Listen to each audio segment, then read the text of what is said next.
and 30-something white dudes find out they can't have Zins any longer. I know. Yeah, and frat boys. They took your Zins. They took our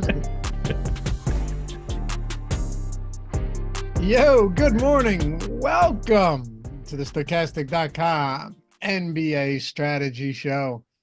7-game slate here on a Thursday. Happy to have you guys with us. Should be a fun one. Decent amount of good games. Do you think LeBron plays tonight? Yes. You do? Yeah. All right. Him and Davis are both questionable. Only reason I asked about LeBron is because he actually missed the game last time out. Yeah. I think he'll be fine. It doesn't strike me as one that he's going to miss a while, but hard to read into it considering he has been questionable for what I believe is every single game of this season. That's what I'm saying. And Anthony Davis has been probable for every game of the season, but he's questionable today. I find him to be more likely to sit. Yeah, because he's had that probable tag, every game of the season, and now it's questionable. Does make you wonder. For the most part, yeah. Like, is LeBron back and Davis takes the day off? I don't know. Got some other news. I mean, nothing. Is there anything really significant? I mean, I know Tobias Harris is questionable, but so long as Tobias Harris is playing alongside Joel Embiid, anybody that fills in is going to be not useless, but definitely less meaningful than if like Embiid was out. Is there anything else that we should be really paying close watch on right now at 10 a.m.? This is going to sound ridiculous when I say it, but Jalen Smith is questionable for the Pacers today. Yeah, what was up with that last game? He got ruled out in the third quarter. Yeah, that popped up and I was like, oh, I got to make my swaps. And I went on and I started looking at it and I was just like, this game's like half over. Yeah, it was literally in the third quarter. Like, that's not the way that news should be said. Dude, I actually went and Googled Jalen Smith to make sure there wasn't another Jalen Smith that I just didn't know about. Dude, it messed me up, and I look at this stuff for like 7 hours a day. I know. I'm saying, obviously, I know who Jalen Smith is, but I'm like, is there a different, like, do I just not know something and this is important? Yeah, I couldn't wrap my head around the timing of it, but he's 3,900 power forward center. If he is the direct center backup, that is incredibly interesting. But if he's not in, then you feel really good about giving those same minutes to Isaiah Jackson, who is 3,600 center only. One of those two guys looks like a good value play today. You'll feel a lot more confident if Smith is out because then it has to be Jackson. But there's some value there for Indy that like plays us into some sort of backup center value play. Other than that, though, I mean, there's not Luke Kennard. Wait, wrong slate, wrong tab. Yesterday, Luke Kennard. Yes. Isaiah Hartenstein, I mean, the only reason I'd mention him is because, man, Precious Achiuwa played like 7 minutes in the first half last game. Yeah, well aware. Yeah, I know. I had more than enough. Fortunately, towards the end of that game, he got enough run to where it definitely didn't kill you. You weren't winning, but didn't kill you. But Jericho Sims played 27 minutes. I'm looking at this. The guy's like 7 minutes into the game and he has 19 blocks. I'm just thinking, you've got to be kidding me. He ended up settling down and finished with 22 fantasy points. He's not exactly the best per minute guy, but I'm sure you were looking at that too, going, you've got to be shitting me, man. Like 5 minutes into the game, the guy's got 15 fantasy points. It was infuriating as someone that had very little interest in Jericho Sims and quite a bit of interest in Precious Achiuwa. No, the only thing that we really are waiting on now are the teams that are on the back-to-backs. Like, that's where we might get our dudes being ruled out because we don't have it right now in terms of Q tags for the teams that we know. Ready to dive into this? Yeah. If you guys wouldn't mind, just a subtle reminder, take a single second, hit that thumbs up, atone for your sins here on the NBA Strategy Show. It's greatly appreciated. Helps us a ton. Subscribe to the channel too if you haven't done so yet. Help us on that steep climb to 100,000 subs. Every one counts. And if you're watching or listening after the fact, as always, guys, leave a comment down below. Love reading your comments, responding to all of them. And if you ever wanted to listen in podcast form, remember, anything that's on YouTube that has any shelf life goes onto our podcast platform. Apple Podcasts, Spotify, you name it, we got you covered. And hey, leave us a rating and a review there if you like this type of content. We appreciate it. We're not getting started yet. I forgot. I had to bring this up. Chat, I'm going to need your help on this one. So my stupid co-host had some breakfast this morning, and I need you guys to just please quickly agree with me on how disgusting this is. He gets in here touting, "Oh, this is like the I greatest wasn't breakfast in touting. the Hold on. history No, of wait. I breakfast." wasn't touting it. I said I just ate the most insane thing ever. Don't rewrite history here, fella. You are very pro what you ate. You are touting it. Jordan, did I not say I just ate the most insane thing ever when I came into the room? Yeah, but the sentiment behind what you were saying was definitely like this was extremely good for sure. That's not what I Okay. said. But go So ahead. chat, can we let him know how disgusting this is? And I mean this sincerely. So he starts with eggs. I don't know if this was Three scrambled eggs. three scrambled eggs. Salmon, which one full fillet of salmon. So far we're okay for right now. This is where I left the reservation. American cheese and ketchup. None of this is like a really shitty version of Chopped, and you made the worst thing out of all of it. It's the worst episode of that show ever. It's such an insane meal. Like people already don't like people already hate ketchup on eggs. And then I mixed in a full fillet of salmon, man. So yeah. Yo, I'll tell you what though. Tell you what. If you just put if you made potatoes too, and it was like salmon and eggs, cheese and ketchup on potatoes, it'd be like, okay, that's fine. You don't make a trash bowl out of all of that. Dude, I'm telling you, it was actually not that bad. But see, most people just have the problem with the ketchup. I actually Googled, can you do before I did it? I was like, can you eat cheese with salmon? And people go, despite the taboo, it's actually pretty good. So I was like, all right, well, we can do that. And then the ketchup, I probably went a little overboard there, but dude, it was pretty delicious and packed with protein. Packed with protein. Very nutritious, delicious breakfast. Say what you want. Yes, incredibly nutritious ketchup and American cheese. Little ketchup, little sodium citrate. Fantastic stuff. American cheese isn't all that bad. I mean, it could be worse. Oh, American cheese is delicious. It is not delicious with salmon. The way that you can put any American cheese on anything, maybe in your case, not fish, but no, that is not just my case. This is not a me thing. Let's be very clear here. That is universal. SMP said, "Oh, it was American cheese." Yeah, no, right. I didn't have any Gouda. I didn't have any. All cheese in this example is bad. No, that's not true. That's not true. Like maybe you can get by with like feta. That's what I'm saying. There's got to be some out there that are passable, that are palatable. But Watt said Josh isn't feeling good unless he's telling someone else they're dumb. Look, Josh and I have a relationship where we have zero problems expressing our opinions to each other. However, in this case, I don't necessarily blame him. It was insane. By the way, I have people DM me all the time going, "Hey man, love the shows. I could tell you were really annoyed with Josh, or I can tell you and Josh really just don't get along." It's the best. Josh and I talk every day, like every single day off of show.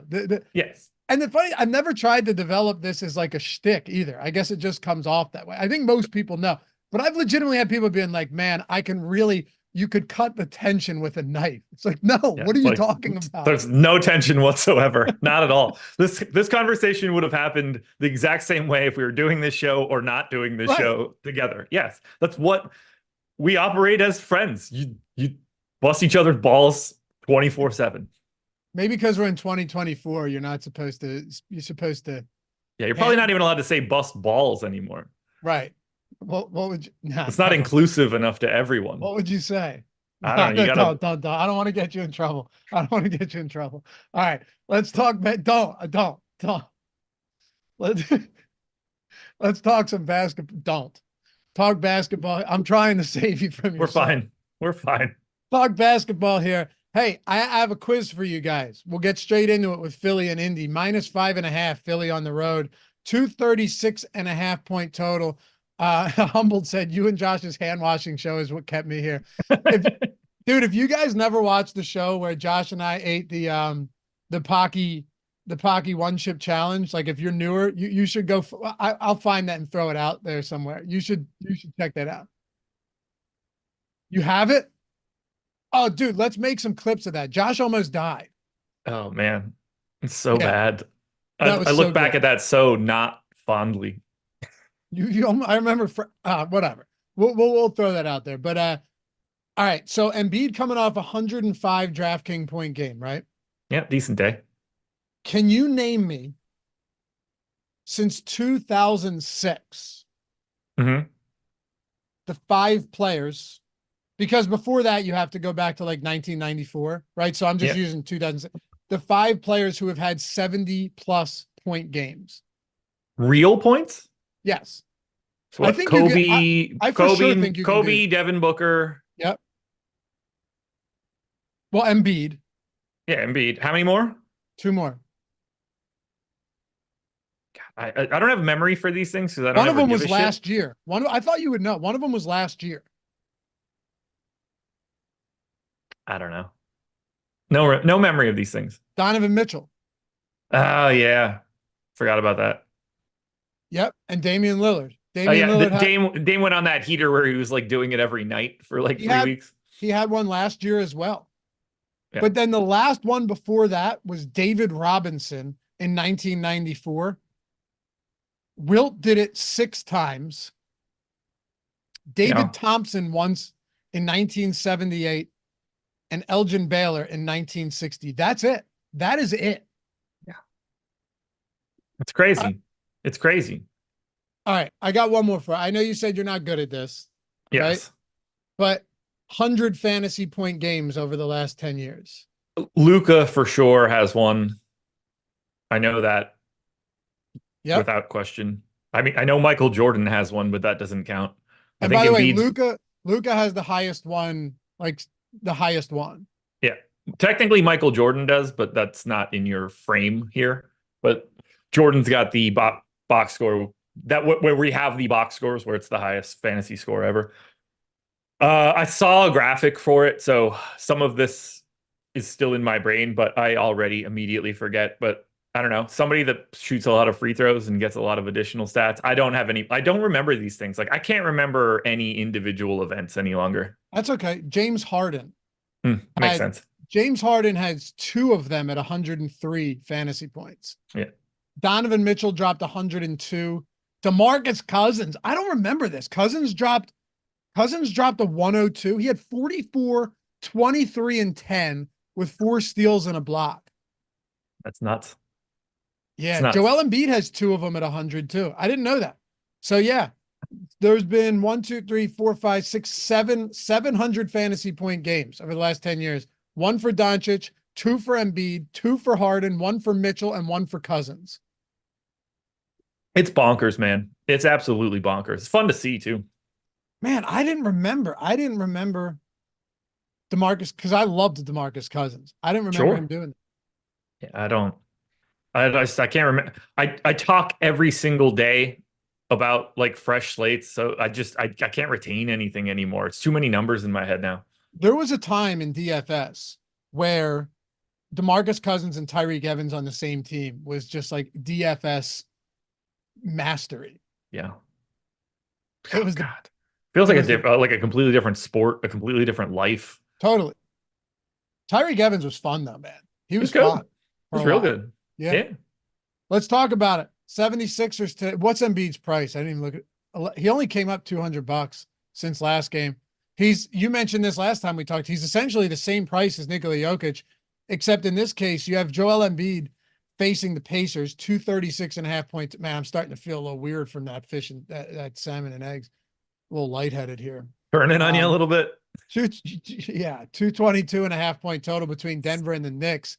Is the salmon swimming upstream now? Yeah, this is swimming. So it might be swimming downstream quicker. We got Philly though, 5.5 point favorites in this game with it. Again, 236.5 point total. Fast-paced Pacers team. No Tyrese Halliburton, obviously, but uh, poor defensive rating on the Pacers. If you were to just look at Embiid and Jokic at essentially the same price point, how do you prioritize this? It's got to be Embiid. There's no other way around it. Yep. One of these guys is playing against one of the slower teams in the league. It's a 223 total. The other guy is playing against the Indiana Pacers, a terrible defense that plays fast. And when push comes to shove, like Joel Embiid is just a significantly better per minute performer right now than Nikola Jokic. So it becomes very difficult. Like we're looking at a Joel Embiid at 11.6, 20% owned, and we're looking at a Nikola Jokic at 11.3, 3% owned. It does make Nikola Jokic look wildly interesting as a large field GPP pivot, but Joel Embiid is the guy you want to get to. It's the guy that I'm getting to. He's 20% owned. I have about 20. We do have him a little bit negatively leveraged, but I don't know how you could ever convince anybody that you don't want to get to him. He drops 30 and 10 in his sleep every single night now. It's fascinating to watch. He just doesn't miss. If he's going to if he's taking a shot from, 14 feet inside, that shit's going in. The dude just doesn't miss any longer. It's really fascinating to see. So play Embiid. That is I don't have to give any more analysis to that. That 1.98 DraftKings points per minute over the last 30 days. Crazy. It's insane. It's I think insane. I think that's one of the reasons KD has so much like admiration towards Embiid too, because KD is the type of guy too that, when he's locked in and he just has the purest shot in the world. Yep. Like so clean. It's so clean. And did you see the other day they asked him after his game, because he had a monster game with a game winner on the same night that he was just like 70? 70? Yeah. Pretty cool stuff, man. Yeah. There's a fun time to be a basketball fan. It really is. Like so the game has changed a lot, but in my opinion, it's changed for the better. You're going to get the people out there that are like, no, I preferred the Spurs Jazz games with the 183 totals, but most people don't feel that way. Don't get me wrong. Still good basketball, but this is next level shit. Like these guys are, and it's, you know what? It's not just zero defense and getting to the rim. It's like you said, guys that have mastered their craft to the point where when they shoot from anywhere inside of 23 feet, it's going in. Yeah. It's part of the reason why I love the playoffs so much, because then all the people that have like they don't play defense in the NBA arguments just have to shut the hell up. It's just like you're getting the most high level amount of everything. And then the next game you come out, both coaches have made tweaks to that. Then the next game is just tweaks on tweaks. And then it just progresses and progresses. And then you kick it to the next round and those teams are now better and you're doing the same thing. I live for the NBA playoffs. For sure. Yeah, like tell me Marcus Smart isn't fun to watch in the playoffs. Oh, it's great. Yeah. It's great. Every bit of it's great. I love it. And they get dirty too, which in a way you have to appreciate, because you're not getting dirty often unless you're Dre, just to be dirty. You're getting dirty just like to win the game. And I can appreciate that type of stuff. Anyway. I love it. Outside of Joel Embiid, we'll see about Tobias Harris. I think he's only missed one game all season long. This would be his second. Yeah, he doesn't miss much generally. Yeah, Tyrese Maxey, $8,600. This is actually a guy that you have been getting to more often than the field a lot because he's been priced up. But I think a lot of it for you has just been, listen, outside of Joel Embiid, it's, Maxey, and he's playing huge minutes, 42 minutes in back-to-back games. Assuming this game stays competitive, I know he's still behind Joel Embiid, but and then if you took Harris off, not that he's a high usage guy, but it would be the Embiid Maxey show. Yeah, and like Maxey's getting a little bit of love right now. I have 12%. He's 13% owned. We actually have him slightly under owned. So I have, at 8,600, I like that, especially in this matchup against the Pacers. The only other guy that you are getting to, if Harris is in, is Harris. He's 9% owned. I don't really have too much to add elsewhere. If Harris ends up out, then you might be able to squeeze a little bit of value out of a Daniel House or Marcus Morris, maybe like a little bit of Pat Bev, but I doubt it. Kelly Oubre, maybe. Just because of this matchup against Indy, if you free up Harris, something else will pop up as functional. But for right now, it really is just the quote-unquote big three. By the way, what level of Epstein-style dirt does Doc Rivers have on top of the league? I mean, I'm kidding, by the way. That's a joke. Yeah. I'm trying to think of a good Epstein joke, but I don't have one here. It's a shame. I like the hire. Why? Because it's a veteran team.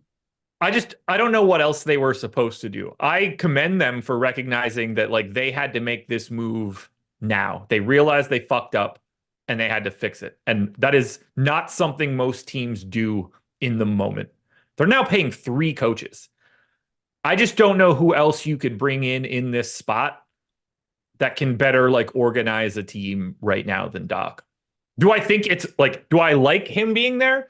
No, I like the idea of him coming in and like, he's the interim coach, and depending on how they do, like maybe they bring him back permanently, but they look to hire someone else in the offseason. That doesn't appear to be what's happening now. So I don't love it.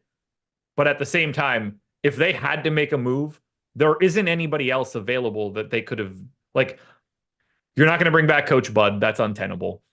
Like, you can't bring Mike D'Antoni back in this situation.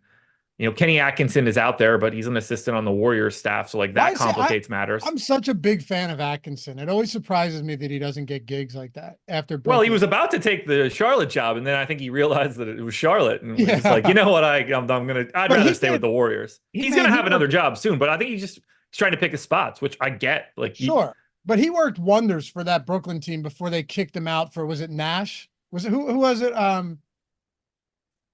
Nash, it was Nash. right? Yeah.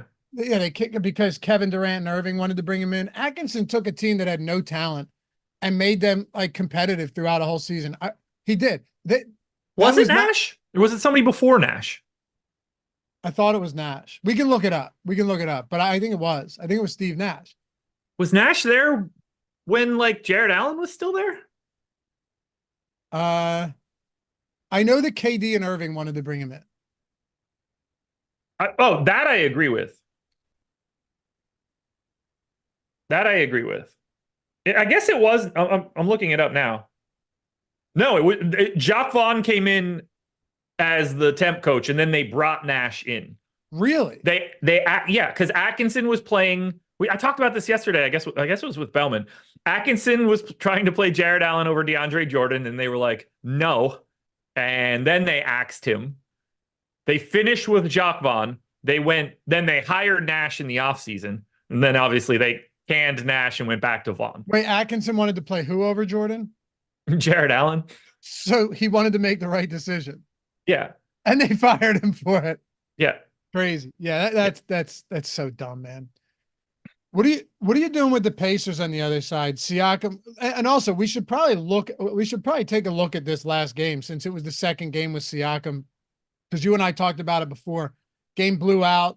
Minutes were kind of all over the place. Nobody played a ton of minutes in that last one. So we were going into the 2 days ago, that game kind of blind. We didn't know what the minutes would look like with Tyrese Halliburton out. He's out again today. Man, McConnell had a wonderful second half, by the way, despite only playing 21 minutes. I hate him. Why? I never get that dude right. Anytime I play him, he sucks. Anytime he comes off the bench and I don't have him, he's like guaranteed to have 6 steals, it wasn't and 15 necessary, assists. though. He had like 27 at 5,300, so it wasn't anything crazy. No. Matter of fact, I think Neesmith still had, or Nembhard still was better than him, right? Better's relative. It doesn't matter. Anyway, but then you saw Siakam play 33 minutes. This was a competitive game. Neesmith played 34. Nembhard played 27. Turner played 37. Buddy Hield played 22. So what do we do with this team today against Philly? I think Pascal Siakam is the first guy you try to get to. 7,100, which like that price just doesn't make sense next to his name. It's 24% owned. It's exactly what I have. It's like a 1.1, 1.15 fantasy point per minute guy. There's no Halliburton around, so there's no like limiting factor to Siakam. I just think he's underpriced for what he is for this team. And his minutes aren't going anywhere in Indy either. Like, you know, you're expecting 34 or more in a competitive matchup. But I think you have to cast a pretty wide net to the rest of these guys, whether that's $4,600 Aaron Neesmith, small forward, power forward, playing real minutes. We saw Mathurin play like 28 minutes last time out. He's 6% owned. For 5K shooting guard, small forward, I think he's a very interesting GPP play. We're showing TJ McConnell as a massive positive leverage option. I'm right around the field. So I don't have too much to add here. Like he splits minutes with like him and Nemhard are going to split 48 minutes at point guard. That's pretty much what they do every time out. So like you feel kind of good about one of those dudes. We have TJ McConnell slightly over projected right now. I feel comfortable saying that 1.3 fantasy points per minute. He's been at 1.22 over the last 30 days. I don't think that's a real rate for McConnell to begin with. But it's not that he doesn't look good. I have 6%. He is certainly in play today and can play his way into a couple extra minutes, but I don't see the positive leverage in the same way that we do, at least not to start the day. Miles Turner looks really nice at 6,300. That price tag is fine. He plays about 29 minutes a night at like 1.15 fantasy points per minute. And then the same way that we led off the show, something is going to exist between Isaiah Jackson and Jalen Smith as a value play for the Pacers. Right now, with my assumption of it being Jalen Smith as the backup center, I think he's very interesting at 3,900 power forward center eligibility. If he's out, I feel the same way about Isaiah Jackson. By the way, chat corrected me on this. You're right. Nemhard was not better. He had 26.3. McConnell had 27.8, but still pretty meaningless in the grand scheme of things, being that they were around the same price. Let's move on here, unless you have anything else to get to on this one. I think we can I don't. We can talk Utah and Washington. Wes Unseld's out for the Washington Wizards. But Hilarious. Yeah, and then he's moving to the front office. Well, yeah, sort of. Well, that's what they said. Well, I mean, he's at least Wes Unseld has like ties to the team from the past for his dad and stuff, but moving to the front office is just a way to like keep a basketball mind around when you don't want him to be the head coach, but you still have to pay him anyway. for sure. Yeah, like he's gonna get a check from the Wizards regardless, so it's just like, yeah, I mean, stick around. You're not an idiot. Stick around, hang out a little bit. Yeah, watch somebody else do your job for the next 2 years. But how about this though? 245.5 total. You're talking about the Wizards have the second worst defensive rating in the league. They play at the fastest pace. Jazz is 23rd in defensive rating, and they play at the 9th fastest pace. So, I mean, this is just one of those games that on a 7-game slate, there's going to be plenty to talk about here. Sexton's minutes have been up. He's getting 38% on, I know his minutes were down last game, but they were down by like 400 at halftime. Chris Dunn, Lauri Markkanen, we have Kelly Olynyk even getting ownership quite a bit. Jordan Clarkson. I mean, I get that it's 7 games and not 12, but this Jazz ownership is crazy right now in really as perfect a matchup as you could possibly get. Whereas on the other side, Washington doesn't look nearly as good. They have a 10-man rotation, just like set in stone at this point. Only Agbaji is not in double digits in projected ownership. Everybody is 10% or higher, upwards of 38 for Colin Sexton. They have 221% total ownership going to these guys. That is so much above everybody else that no other team totals north of 100, and they're at 220. If you take the 3 highest owned teams together, that barely passes just Utah. It's insane how much love is coming into this team. You have to get to basically all of it. You just have to pick and choose your spots. We have 4 dudes on the Jazz higher than 20% to be optimal today. Markkanen, Sexton, Clarkson, and Dunn, with Olynyk and Collins both in the teens.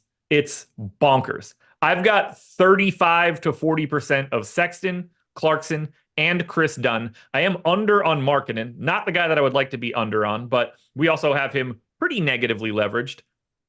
Makes sense. And at 8K, it gets a little bit squirrelier there. I'm matching the field, though, on Colin Sexton. 30% usage, 30% assist rate in this new role. I only went to 28 minutes, so I think I'm being pretty pessimistic. We have him at 30, but I'm still getting to Sexton. You have to get to all of it. Like, I have 10% of Fontecchio, 10% of Kessler, 15 on Markkanen, 35 on Chris Dunn, 20 on Olynyk, 38 on Clarkson, 10 on Collins. The only guy that I'm not getting to is Keontae George, who's 10% owned. I have 2%. Every single piece of this looks really good because Washington just brings that out of you. I have them, Dunks and Threes has them dead last in defensive rating, number 1 in pace. You just can't, and they're on a back-to-back. You can't get a better situation than this. They look absolutely fantastic. They're also terrifying to roster because these guys are all interchangeable now too. What do you make of the increase in Colin Sexton's minutes recently? Because I mean, he's already well above a fantasy point per minute guy on the season. And you saw what, 34 and 40 minutes over the last two. Was that Houston game overtime? I can't remember. Yes, it was. Okay. So still 35 minutes in regulation there, right? Yeah. But the previous 5 games, 24, 28, 20, 21, and 18. Well, that's why I'm asking you. Yeah. I don't have that's the problem here. Having confidence in minutes for these guys, there's a little wiggle room on pretty much everybody but Markkanen. Right. I mean, even last game though, Colin Sexton played 24 minutes, but they lost that game by 35 points. Yeah. Right. So, I mean, if you were to take his fourth quarter rotation, you're getting over 30 minutes again there. Yeah. In a close game. That's why I felt, we have him in at 30. I don't think 30 is wrong. It just makes me nervous to go to 30. Like I'm trying to flatten these guys out a little bit and see where it shakes out. But at 28, I still get 40% of Colin Sexton. So I feel like I'm on the right track there. I got him at 1.3 fantasy points per minute in the spot. You're going to have, there's basically two Utah guys in every lineup that you're making. Not to mention the usage on Colin Sexton has been significant. Since they made the change to this new starting lineup, which has been like 14 games or something like that at this point, he's at like 30% usage. I mean, he's dominating the ball. Yeah, he is. And it led to them winning games. So it's not even just like, oh, maybe sometime the other shoe drops here and they pull him out of that role. No, it's working. I wasn't sure what it was, so I just went back to the start of January, and that's 12 games, so close enough. But yeah, 30% usage. Yeah. Yeah, it's crazy. It's plus 30% assist rate, which is not his MO. Right. So if you're getting that and he plays 28, that's great. If you're getting that and it ends up that he plays 34 in regulation again, you're probably going to want him. Yeah. Yeah. That's the path that you're hoping for. Exactly. A competitive game where he closes. But on the Washington side, I mean, we have Denny Avdia at 11%. Outside of that, it's just everyone's scattered about. Kuzma 8%, Tyus Jones 7%. I don't really see much that jumps off the page. I don't know what's causing me to get to 70% Denny Avdia right now. I don't expect that to hold, but minutes have been climbing up. Small forward, power forward, 6,100. This is a good matchup for Washington too. Utah, I have 6th in pace. They are 19th in defensive rating. So like Washington's getting a good gig here. I don't know. Maybe they want to play harder for insert whoever the hell the new coach is, one of their assistants.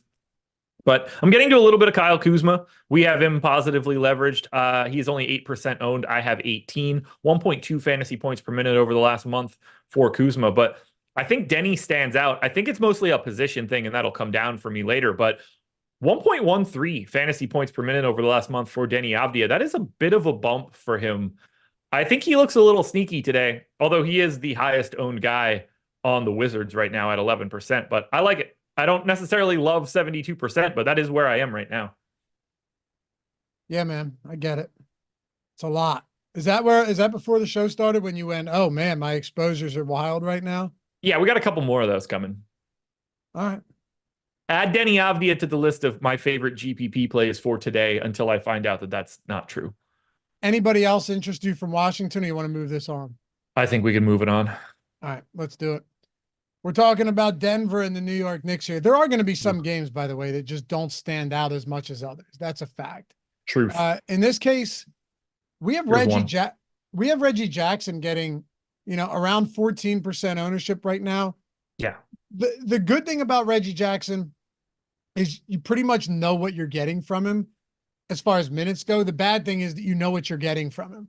The game we saw from Reggie Jackson last time out, and I get it. Once in a while you'll see some outlier games there, but like the game that we got from him last time out, I think he had 24 DK points in 24 minutes. That feels like best case scenario for Reggie Jackson. Yeah. Agreed. The problem is the worst case scenario though is like 20 minutes and 8 fantasy points. Yes, it is. 3,800 helps for sure. And his optimal rate's 11%. I have no disagreements there. He's going to be around 10% owned until we get better value throughout the day, if we do. There's no other ownership coming in, and it's not surprising. Denver, 28th in pace. New York, 26th in pace. Tobias Harris, not present at shoot around. Yep. Like, this is two teams that are above average in defense, that play at a snail's pace. The total doesn't look great. This Denver rotation is firm. They don't move dudes around. They all play the same minutes basically every night. So all their prices are stabilized. It's really hard to get here. The two guys that are getting any love, 7% ownership to Aaron Gordon, 14 to Reggie Jackson. And both of those guys are like right where they should be. I like the idea of going to Jokic in the large field GPPs as a Joel Embiid pivot, but he doesn't look great at 11-3 in this spot. It's pretty difficult to want to get too much from Denver here today. Real quick. Marcus Morris, I thought earlier in the day was probable. Mm-hmm. He's now doubtful. If him and Harris are both out, does that move the needle on anything for you? Where are you seeing doubtful? Maybe, hold on. Maybe he said likely and I read unlikely. He's probable on the 10:30 injury report. Hold on a second. Hold on. I will hold. Marcus Morris said he's unlikely to play Thursday. Yeah. There you go. Well, somebody should let the injury report know. Maybe yeah. Well, maybe that, I don't know when that happened. No, that was right now. That was with the Tobias news. So yeah. Either way, just saying, if that is the case and both of those guys are out, do you think that could help anyone just as like a dirt cheap value? Daniel House. Yeah. Not fun, but he probably plays a decent amount of minutes. Melton's out too. So it's just another guy. You're getting 20 at a House or something, and he becomes a value option. Yeah. Not a great one, but nope. Like a Reggie Jackson type value option. Yeah, pretty much. Anything else for Denver? 9. All right. What about the other side of this one with the Knicks? I mean, we're still waiting on Hartenstein. Yeah. If he's out, would you go back to? You have to think that a lot of those Jericho Sims minutes were also the result of him just, racking up 4 block shots, and I don't know the exact number. Honestly, it felt like the first 7 minutes he had 4 blocks or something like that. It certainly did. Now you're gonna have to look at those guys. Yeah. Today, you've got Achua at 4,500 power forward center. Not the best price in the world, but he will at least be some sort of value play if you get Hartenstein out. Sims today is 4,200. Probably not getting there. Can, but probably not. Just like this matchup is just so bad for fantasy that those guys aren't going to look as good as they would have in their previous spot. Nobody looks good here. If Hartenstein is in, we have single-digit optimal rates to everybody from the Knicks and single-digit ownership for everybody on the Knicks. The most I have of anybody is 10% of Randall. The most that anybody has owned is 8% Josh Hart. You're scattering ownership again, whether that's Randall, Brunson, Hart. Anunoby looks okay, I guess, at 5,700, but he has just not been a part of their offense since he's come over to the Knicks. It's a terrible game for DFS, and you see it in our optimal rates. I'm not all that excited to get to the Knicks. I'll be not all that excited to get to the Knicks if we end up getting Hartenstein out, too. And none of it's going to be fun. What does look good, though? What is fun? Sleeper? These screenshots. Gary Wright tweeted us. I tried. Less than a week using the lineup generator, found myself in first place. The best thing about this one is he's first place for cool 300. But then third and fourth place are 2 entirely different stochastic avatars. Nice. You like to see that. You know what I mean? That's the best. That's the best. And then we had Peter Hanley. Peter Hanley's back, baby. Little $50,000 win for Peter Hanley with the stochastic avatar using the Sims tool. And then our good friend Jorge, who's just constantly generous in the chat.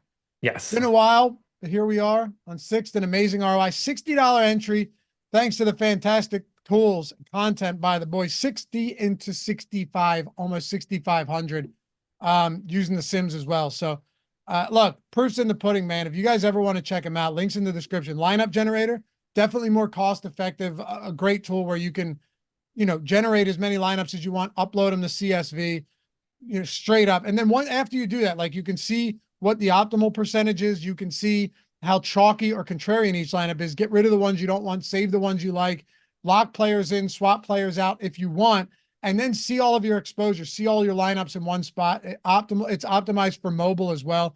That's an awesome tool. If you're looking to, step it up, Josh, I would say the Sims tool, it's like, the lineup generator has a lot of the inner workings of the Sims behind it. Yeah.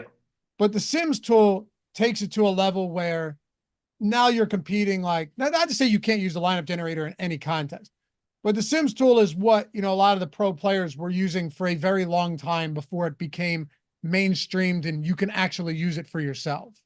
Yeah. Like, somebody asked me on Twitter, which package should I get? And it's like, well, I don't like telling people what to do with their money, because there is a pretty sizable gap between the lineup generator package or going to the Sims tool. Like, if you have the money, you should want to go to the Sims tool. But if you're a couple lineup player, you're not looking to make that sort of investment to start, you're getting the goods with the lineup generator. It's just a different packaging of everything, but you're getting better lineups generated for you than you would have had in any other situation. So I like going to both of them, but the decision of which package you should be picking is more of a personal, how much money do you have question than a recommendation thing, because the lineup generator package is also going to be fantastic for you. For sure. And we have a lot of people start with that, end up getting a win, and then they're like, I think I'm ready to up the stakes, up the tools, go to the Sims. Yeah, but they all get the job done in one way or another. Links in the description and chat for both. If you guys ever have any questions, hit me up on Twitter. My DMs are open. Greg's tutorials with Steve Buzzard, one of the best DFS players out there, are on YouTube under our playlist for tutorials. Super, super helpful. The learning curve is not difficult with these tools. No. Tommy Stokey, our guy handles all of our editorial and written stuff, just won 113K in NFL with the Sims by literally clicking a few buttons. Clicking a few buttons. He ran our standard projections, factory settings, and just ran the top 150 lineups. That's crazy, dude. It's so nuts. It's so nuts. Yeah. Anyway. Very jealous. Yeah, me too. Me too. Happy for him, but also jealous. Very much so. Well, it's coming, baby. Anyway, Boston and the Miami Heat, 224 total. Second of a back-to-back for Miami here. Kevin Love left yesterday's game with an ankle sprain. Who knows if he plays? Jaquez he's been out for what, 6? He's been out for a handful of games already. So yeah, but he's teetering on the edge of being back. He had he was doubtful or something yesterday for most of the day. But I don't expect them to bring him back on the second half of a back-to-back. But we don't know. Do you like anything for Boston? If we can start with the road team first. Nope. Yeah, I was going to say that. So far, just talking about aggregate ownership, but total ownership to these teams, Boston, I think, is the lowest we've discussed. They're the low. Yes, they are the lowest on the slate. Yeah. Okay. On the whole slate. Yeah. And Miami is third lowest. Yeah. Well, now you have Terry Rozier in the mix, Jimmy Butler, Bam Adebayo, Tyler Hero. Are we getting how many minutes once because Terry Rozier played quick after that trade? I did not see that coming that all never yesterday. Happens. That never happens. I didn't think that Kyle Lowry would have his physical done. Right. It happened on Tuesday and he played on Wednesday. Yeah. I didn't think there was a chance that Kyle Lowry had his physical done. Too much surface area. Yeah. It's a lot of physical. But yeah, I didn't see that coming at all. I just figured today would be the day that he would debut, but that didn't happen. Didn't matter. Rozier, they lost to Memphis too, which is wild. They lost to Memphis, a Memphis team missing the entire 10 dudes you want to play other than Jaren Jackson.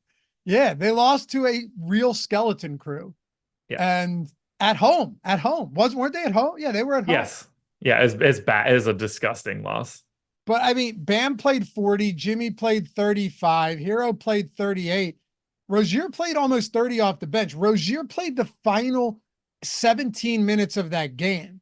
Yeah. So are we going to get to a point now where it's just closing lineup has Butler, Adebayo, Hero, and Rozier out there, and until these price points adjust enough, I'm not saying Tyler here or Terry Rozier's coming out there and dominating possessions. You know what I mean? Yeah. But he's still a lot different than whoever else you're running out there in the closing lineup. Yes. I'm going to just put Boston to bed very quickly. The highest optimal rate we have for anybody on Boston is 5% to Drew Holiday. That is also the highest ownership number here. They're just, if you want one of the Boston starters, I'm not going to talk anybody out of it, but like nobody looks great. So after that, I really like Miami. Really? Yeah. Like Tyler Hero is 6,800 point guard, shooting guard. He's a little over a fantasy point per minute guy. He's going to play 35, 36 minutes in a competitive matchup. Only 12% owned. I think that's really easy to get to. And I am getting to an overwhelming amount of Tyler Hero in this moment. Now we have him 15% optimal, 11% owned. So we have him with some positive leverage. I love getting to Hero. I also love getting to Bam. 8,500 center only. He's playing 38 minutes a night. He's 6% owned. I liked him a lot yesterday. He crushed. Now, obviously, a slightly different matchup against Memphis than it was against Boston, but you also assume that he's going to play 38 minutes tonight against the Boston Celtics. At 6% ownership, I have many multiples to Bam Adebayo at this point. And I think that we would probably see Bam Adebayo's optimal rate go up. We only have him in for 36 minutes. That is not really what he's been doing as of late. 39.5 last night, 34.5 the game before that, but another 39, a 44, another 39 trickled in here. He's playing big minutes. So maybe I'm a little heavy on 38. I like it though. I like taking a stand on Bam Adebayo and Tyler Hero in this particular matchup. I'm also just like a hair interested in Haywood Highsmith. He's not very good, but he's 3,500 power forward eligible. Started yesterday, had a weird rotation. I don't love it, but it is another value option that it's at no ownership at all right now. You feel comfortable keeping Bam's minutes there on the second of a back-to-back? Against Boston, I do. Yeah, that's fair. Especially with like my assumption is that Kevin Love is not going to play today. Second half of back-to-back, and he got hurt and didn't come back yesterday. And they just lost to Memphis at home. Like you can't. I just don't see Kevin Love playing. Not that that really matters at all. You know, you give a couple extra minutes to Jovic or Thomas Bryant or something. Like it's not impacting him. But in a matchup against Boston, I think you're getting the full freight out of Bam. Okay. Yeah, he's played 39, well, 44, but 39 in regulation on January 15th. That was the second of a back-to-back. The other back-to-backs he's played 33 and 34. Those were much earlier in the season. But yeah, all right. Not to mention, like, I think it does matter that they got embarrassed yesterday. That's what I just said. They lost to Memphis by 9 or 10 at home. Yeah. Like you can't just come out and get you're not coming out and getting 32 minutes out of the Stars against Boston and thinking like that's going to work after yesterday. Yeah, exactly. And that's a bad loss, man. That's a real bad loss. It's as bad of a loss as you could have. Yeah. Well, at home to a team that is missing everyone. Yeah, I would actually say it is worse than Minnesota losing to Charlotte on a 62-point game from Towns, because at least Charlotte has some guys that could make their way into a real legitimate starting lineup. Not only that, they also won that game based on 7 positive errors to the Charlotte Hornets in the final 2 minutes of the game. That is from the last 2-minute report. That's crazy. I didn't know that, but they were also they had 10 errors in the final 2 minutes of that game. 7 positive for the Hornets, 3 for the Wolves. They were also 15-point road dogs. Yeah, it's bad. I shouldn't have got to that point. What was the Miami spread last night? 10, 11, something like that. 12, I don't know, somewhere in that neighborhood. It kept getting worse. Then Luke Kennard got ruled out, and it was just like, they only have 9 bodies. I know. Yeah, it's crazy. Yeah, you look at that starting lineup, and by the way, it's not just that they won. They held Miami under 100 in Miami. That's nuts. That's embarrassing. It's embarrassing. It's craziness. It's so crazy. Speaking of Minnesota, on the road, 4-point favorites against Brooklyn today. Speaking of not interesting shit. Yeah. I mean, the only thing here is that Mike Conley missed Monday's game for rest purposes and then was ruled out midday, I think it was, for an illness. Yeah. My assumption is he's back a couple days later, but is he still questionable on the 10:30 report? We won't know. Back to back. Did Minnesota? There is Oh, no they injury did. report for I Minnesota. forgot they did play last night. You're right. Minnesota Yeah. did play last night. Right. So we don't know. I have him in. We have him in. He's 12% owned. He's 11.7 optimal and 11.7 owned right now. So we hit that one on the dot. Wow. Okay. Wait, Monday's game was rest then, and then yesterday was Yeah, he was illness. out for an illness yesterday. Yeah. Yeah. Right. Okay. So we'll see with the second of a back-to-back. That should be interesting. What are you doing with Minnesota right now, assuming Conley plays? Basically nothing. Like I'm totally fine getting to Anthony Edwards, but Brooklyn's 25th in pace. This is not a great matchup. They're on a back-to-back heading to Brooklyn. There's no ownership coming into these guys. 12% to Conley is the high mark. He is in double digits for optimal rate. Towns is at 12% optimal, 9% ownership. So a little bit of love here, but there are no priorities in this spot. If you want to get Edwards, McDaniels, Towns, or Conley, I think all of that's fine. Gobert as well. But it looks a lot, they're like a slightly better version of Boston. There's just no real volume coming into this one. And Mike Conley's someone that usually projects for a little bit more ownership at the beginning of the day than he does towards the end of the day. Like, I don't see anything that you're looking at thinking, I really need to get here. Like, Minnesota is the favorite in this game. The 217 total is what I had when I started the day. Like, even their implied total for today as a favorite is still really bad for the slate. So, oh, I got the mute button on that sneeze. That was close. My hand started shaking. Nice. Yeah. Body's rejecting the salmon ketchup. Well, hold on a second. On the other side, though, I do want to take a look at somebody like Claxton. He's coming off, what, like 40 minutes last game? This is clearly an underwhelming matchup for him. You're going up against Rudy Gobert. They allow the third fewest rebounds to opponents on the season, but and he is a particularly good rebounder. Is there anything to say about Claxton still sub 7K, knowing that he has been playing some pretty significant minutes? I'm matching the field right now. I think he looks good. He plays big minutes. I only went 33. It's exactly where we have, but there's certainly upside for him to scoop up a couple more in this spot. You know, he's a 1.15 guy pretty regularly, just like a firm double-double every night. You know, you're looking at 13, 14 points, around 10 boards. You know, it doesn't take much for him to have an outlier day. And there's no competition behind him. Like, they don't care to be getting, with no Day'Ron Sharpe, like, they don't care to be getting Trendon Watford any more time. So I like it. I like Claxton. We've got 3 guys in double digits in ownership. Mikal Bridges is at 10%. I have 24 right now. I wish I would have had a little bit more of him on the day where he went crazy a couple nights ago. Alas, here we are. And then for Spencer Dinwiddie, this dude is an enigma. I had a lot of him last time out, and he straight up sucked. One of the worst games that you're going to have for a regular during a season. He's 12% owned. I have 24%. The problem with Dinwiddie right now is that there is no way to figure out how much he's going to play. He's either playing 20 minutes or like 33, and there's no way to figure that out. 19 last time out, 33, 33, 33 in the 3 previous games, 20, 16, 28. It's crazy. Like, it's crazy. And those, when you see it drop, you usually see those situations and you're like, oh, there was probably a blowout. There was probably this. There was probably that. No, he'll just stink. Starters are playing big minutes. He's just not out there for that situation. So on the days where you get 33 minutes, you're like, oh, Spencer Dinwiddie's underpriced. On the days where you get the 20 minutes, you're like, oh, shit, I shouldn't have played a single share of this guy. And there's no way to know which one you actually want. You won't know until the game starts, because the one common thread between these games where he's playing very few minutes, if you go and look, Josh, all of them have been where he's actually playing bad basketball.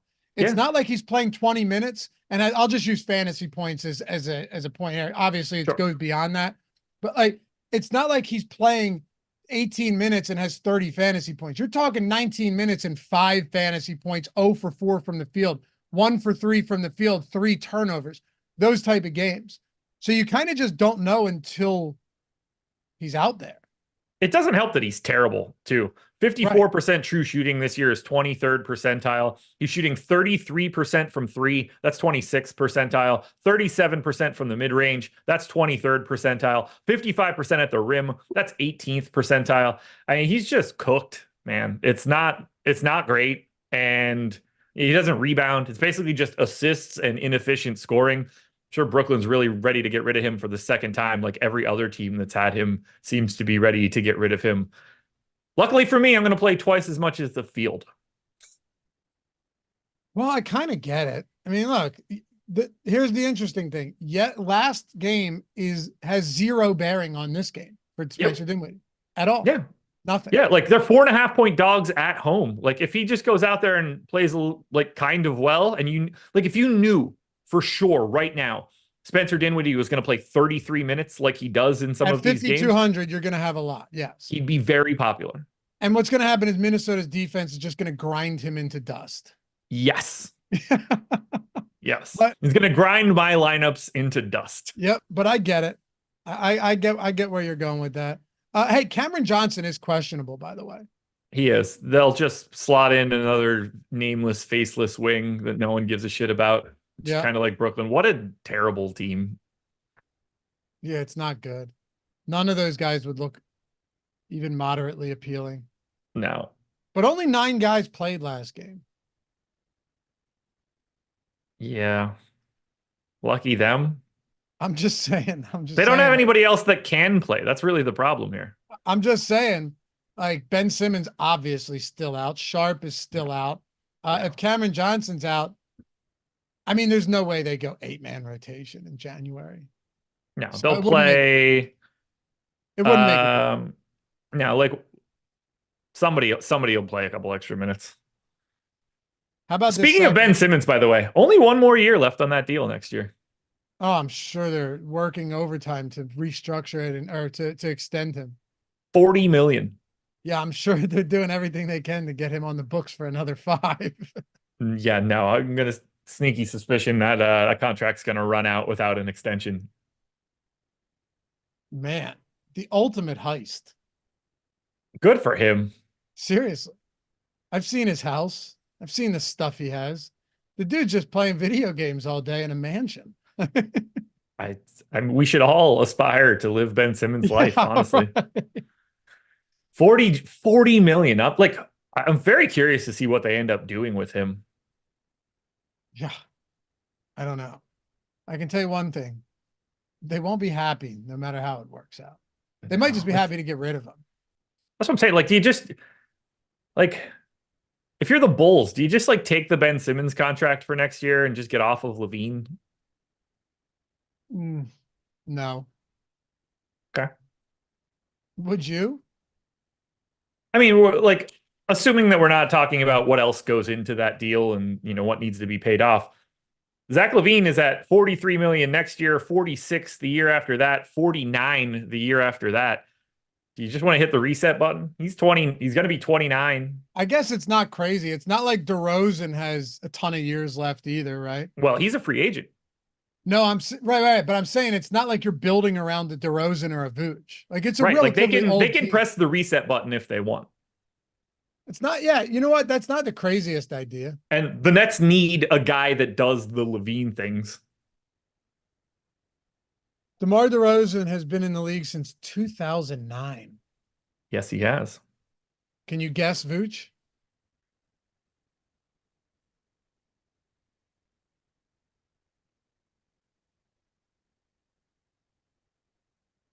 $11? Nailed it. Drafted by who? Minnesota? Sixers. Was it? Did he get traded to Minnesota? Maybe he never played. Well, no, hold on. Maybe he was drafted by Minnesota and like it was a draft day trade or something, but he never played for Minnesota. I distinctly remember him playing with Philadelphia in year 1. Same. Yeah, he now I need to look. Went to Orlando for a while. Oh no, I'm just wrong. Yeah, that's okay. It happens. No, I'm just stupid. I'm thinking of Nikola Pekovic. Yeah, that's former Minnesota Timberwolves center. Ends with an IC. Yeah, there's that. It's just But, that was just in my brain.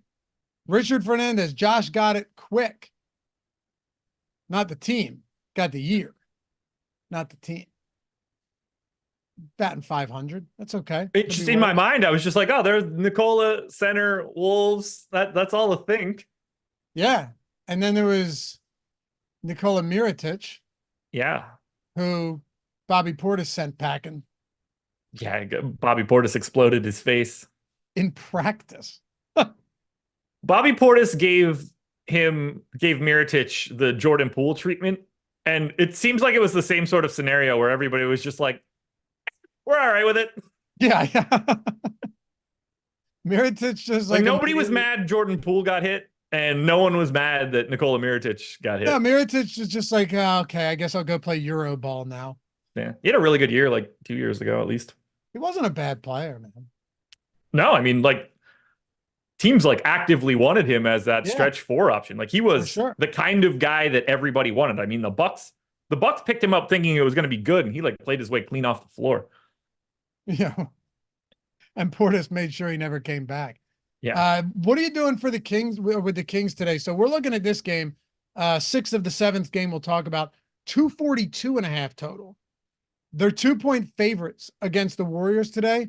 And on both sides of this game, there really isn't any notable injury news. Nothing new, nothing that's going to move the needle all that heavily. But we're still getting, with this high total, some ownership going to Malik Monk, Domantas Sabonis at 20%, even Trey Lyles at a sub 4K price point, power forward center eligibility at 11% today. So the two biggies are Malik Monk and Sabonis being 20% owned, and I agree with both of those numbers. You've got $9,900 Sabonis sitting there. And like, think about what the top of the day is with Embiid, 11.6 center only, Jokic, 11.3 center only, Sabonis, 9,900 center only. But you also have the ability to get to AD at 10-2. I've got a sneeze coming. I'm hoping I could talk through it and it just goes away. Not to mention, I also really like Bam Adebayo at 8,500. I'm not going to make it. Here it comes. No, the inner strength to just push that sneeze right out of me. Do you ever realize how dangerous sneezing while driving is? No. Have you not sneezed while driving? Like, never. You can't sneeze and keep your eyes up. That's fine. You've never driven with your eyes closed? All I'm saying, you have one of those wild, like, seizure-inducing sneezes, it could be dangerous. Just let go of the wheel. Let Jesus take it. I pull over and I turn my 4-ways on. I just sneeze. I'm joking. Oh, man. That is like the beta way to sneeze while you drive, though. Dude, can you imagine being like, oh, no, I feel like coming on. You press that little triangle button in the middle of your dash. Oh, God. Could you imagine I have my wife next to me, like, hold on, honey, I feel a sneeze coming on. It would be so much worse if you sneezed in like a real lame way too. You know what kind of sneeze I'm talking about, where it's like either high pitched or you're just like the high the high pitched. Yeah. And she's just looking at you like, I should have said no when you asked. I'll walk from here. Yeah. In that moment, it's just like, well, I guess today's the day that I start cheating. Yeah. It just, dude, all of this reminds me of the white guy from Trading Spouses, Dave Chappelle. Yeah. Leon Washington, and I don't remember what the other That's what I'm saying. You can't character's name is. I prefer just to pull it through the hole. Yeah. Okay. And these are parsnips. Just pulling over to sneeze and letting out this wimpy squeal. Yeah. Got the wife and the kids in the car. Just like, you know, she's just reevaluating every life decision. Yeah, she unbuckles the belt, opens the door, and just right out into traffic. Can't take it. Just can't take it. Man, that'd be embarrassing. Anyway, no, but like sneezing while driving, I don't even cross my mind. I love a good sneezing's the best, man. It is fun. Nose orgasms, you can't beat it. Nose, yeah, well, yeah. Well, nostrilgasm. If you you feel great when you do it. So if I look into the light and I feel like it'll make me sneeze, into the sun, or like not clearly staring into the sun, but like you get sunlight through the car or looking into any light, brings a sneeze on. Same for Katie. Well, yeah, they say 25% of the population. Yeah, during the summer, like the moment if she's in the house for the first couple hours, when she walks out, immediately. Yep. Oh, man. All right. Anyway, the Kings. I like Sabonis. Malik Monk, 6K, point guard, shooting guard. We got him 22% to be optimal. That is the highest rate of anybody on the Kings, and I believe it. I certainly think De'Aaron Fox is getting slept on at least a little bit. 9K point guard eligible. You know, if you want to pay up a little bit to be off of some of that maxi ownership, I think that's fine. We've got Trey Lyles, 20% to be optimal. Feels a tad high, 0.78 fantasy points per minute over the past 30 days. I went 20 minutes, but you know, we're talking $3,700 power forward. I find it more interesting to get to like a Jalen Smith, but I understand why Lyles is pulling some of that value. Really nice spot here against Golden State, who's just like not that good of a basketball team. What about on the Golden State side? I mean, it's still a 242. What are you drinking, by the way? Raspberry lemonade kombucha. This probably the kind of drink that someone that sneezed lame would drink. That's exactly right. Yeah. Yeah, you sneeze and just the spray the kombucha all over the windshield. Yeah. Oh no, my kombucha. Oh man. Yeah, that's good stuff. Man, those energy drinks today, I promise, after this, guys, buddy on my hockey team was drinking one, I think it's called Bang energy drink. And meanwhile, like Panera Bread killed multiple people with their energy drink lemonade, had like 400 milligrams of caffeine, and people just had heart attacks from it. But that Bang energy drink has like 300 or 400 milligrams of caffeine. Times are different. When it was me, it was like a jolt. Remember Jolt? Yeah. It was Jolt. It came out like tar in a bottle. Yeah. And it was like kind of heavy caffeine soda. And even at the time, Surge too, I think, is one of them. Surge. At the time, your parents are like, don't drink that stuff. Meanwhile, it probably had like 100 milligrams of caffeine. Nowadays, it's enough to kill an elephant. Jet fuel. Yeah. You accidentally drop that on the ground. You got to make sure your dog doesn't lick it up. Yeah. You burn through your socks. You drop it on your shoes. Not good. Not good. That's why I was wondering. I wasn't sure if you were knocking back some energy this morning. Times have changed, brother. No, I'm knocking back no sugar kombucha. Jake Duet said, "Oh no, my Prius." Yeah, that's where we should have gone with that. I owned a Prius. I can see it. I don't own it anymore. I drive a Toyota Leaf. I'm sure you do. Jordan, I'm going to assume that you only drive American cars. No. My first car was a Honda Prelude. God, I love that. That's different. That's back in the day. Everybody wanted that car. I had a VW. That's scary. I'm not surprised that you had that either. I had totally different reasons than car manufacturers, though.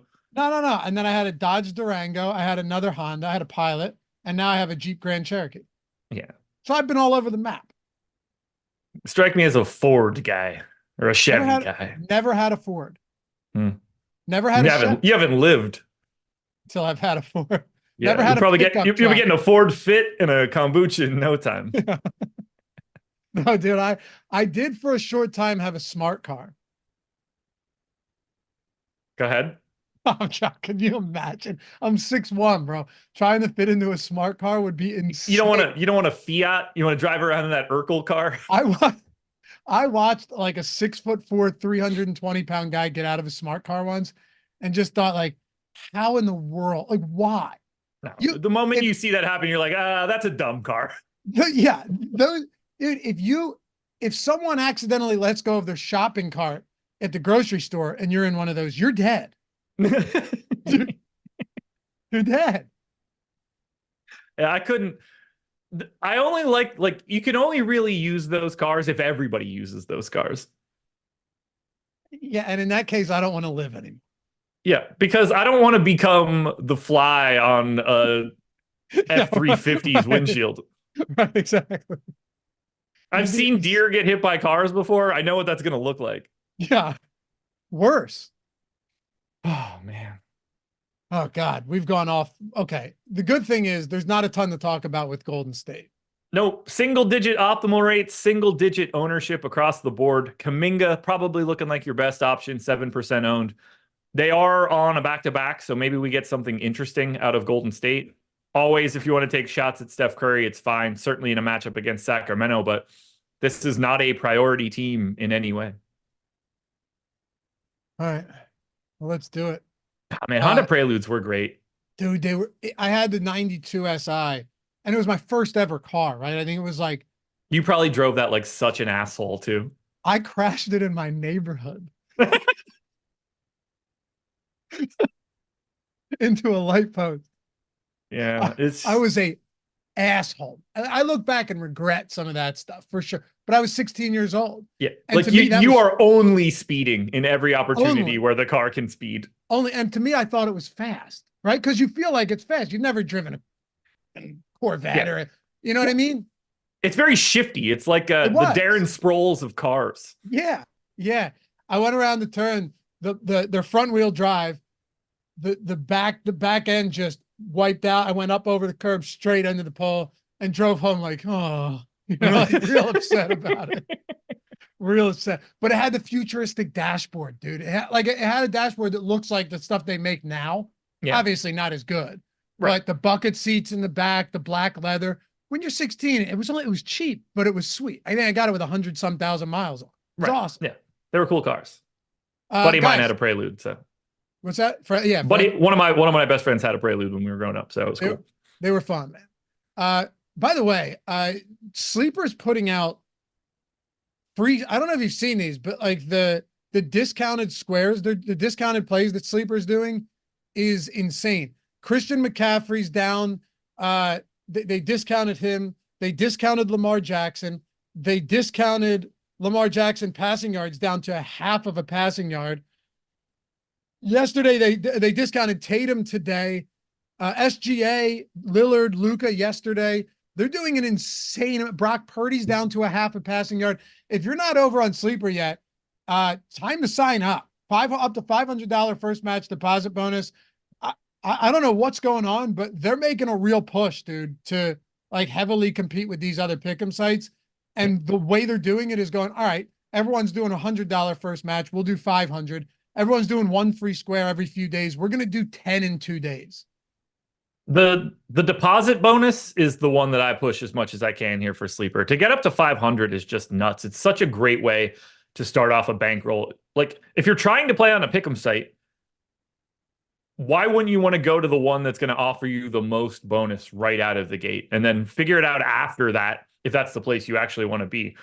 Hit on all of these free squares, at least lower your costs associated with playing on those sites. That's what those free squares are. They're not letting you put down, $500 on Tatum over a half point, or they're going to go bankrupt.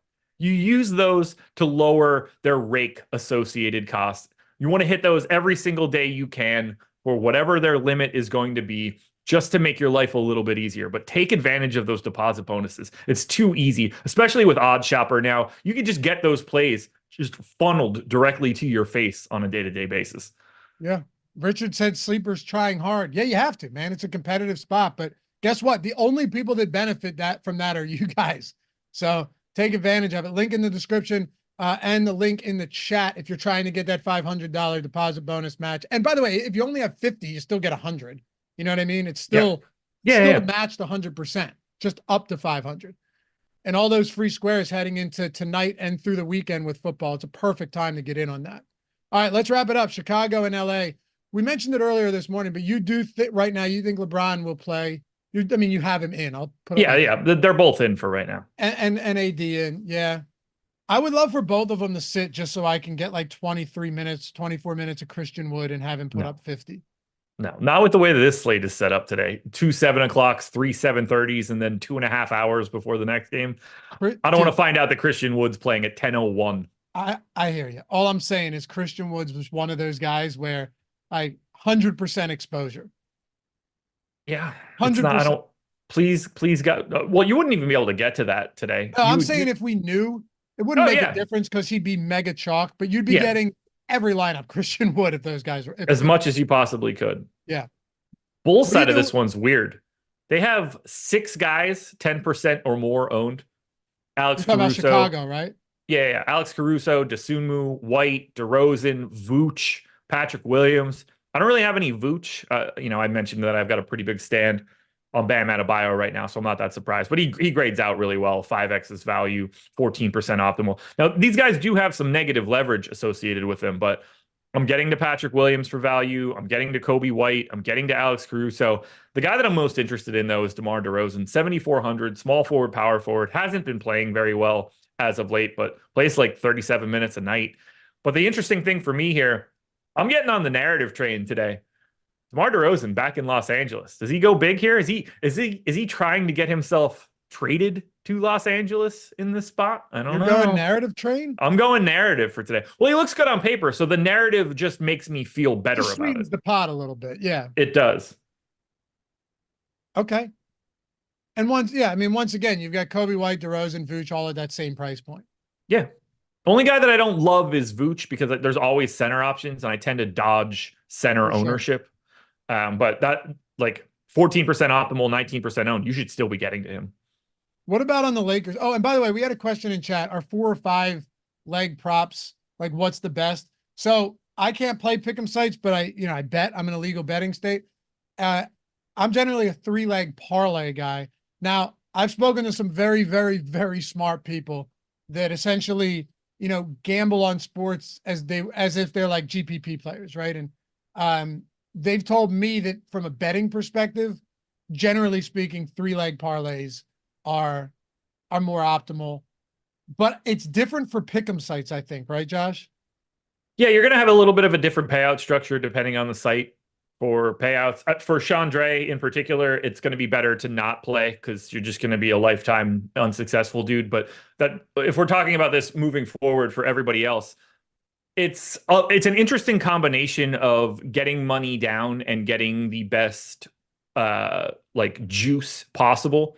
5 and 6 legs on Prize Picks is going to bring your juice down the most in comparison to everything else. Your costs associated with playing are going to be smaller. But at the same time, there's a case to be made that, like, if you start to get limited at Prize Picks, you might just be better off trying to maximize total dollars. So it is an interesting balance. The amount of available plays matters too. Like, you don't want to just force feed extra plays just to get to 5 or 6 if you don't really have them. So if the only real way to say it is that if you're playing 5 or 6 legs on Prize Picks, for example, that will have the lowest associated rake. After that, it's kind of in the eye of the beholder. Right. And where sleeper, you can play up to 8. It's different as well. Don't put protection on, though. Don't put protection on. They want you to click that. They want you to get paid out less when you actually win, for sure. How about the Lakers today? Here's an interesting situation because, like, if Davis and LeBron both play, well, now some of these other guys have just been priced up as a result of last game. It's really hard to do anything here. It's, I think, 3 guys that you could look at if everybody's in. That's going to be AD, Austin Reeves, and LeBron James. I think Russell at 7K, if everybody's in, is going to be a little too expensive at this point. LeBron, 12.8% optimal rate. AD, 12.4. Austin Reeves, 12. They're all about 10% owned. The guy I'm getting to the most out of this group is Austin Reeves, but any one of those 3 guys works for me. And if you get either one of AD or LeBron out, then you could start really opening up the value and other plays for the Lakers and then get to more of whichever guy is still playing. Yeah, I mean, if LeBron sits again, we saw D'Angelo Russell last game, and the Lost play 40 minutes in that game. Yeah. So with pretty significant volume as well. Yep. And then I know Rui's prices come up, but he'd probably still be very viable. Yeah, like if you get LeBron out again at 4,300, you're going right back to Rui. Yep. Are you going back to Prince or a Vanderbilt here or Reeves? I don't think so. Only if we start getting guys out. And I think Reeves, when you and I talked Reeves, about this, yes. I think Reeves looks good today at 5,900. When you and I talked about it on Tuesday, it was only a 5-game slate too. So a little bit that also changes the game a little bit. Yeah, we got 7 here. Hey, appreciate you guys hanging out with us as always. You can find Josh at Josh Engleman. Sorry we went a little bit late today, but got to have some fun in the morning. This stuff can get monotonous after a while, right? It does. It's It the way it does. is. It's still fun. Look, would rather be Yeah. doing nothing else, but once in a while, gotta have a little fun. Hopefully it wasn't too torturous for you guys. I'm Aloughy_D on Twitter, LOUGHY_D. Shout out to Jordan for producing this one. Deeper dive live before lock tonight. These guys will be with you, taking you all the way up to lock. We'll see you back here for the next one. Peace.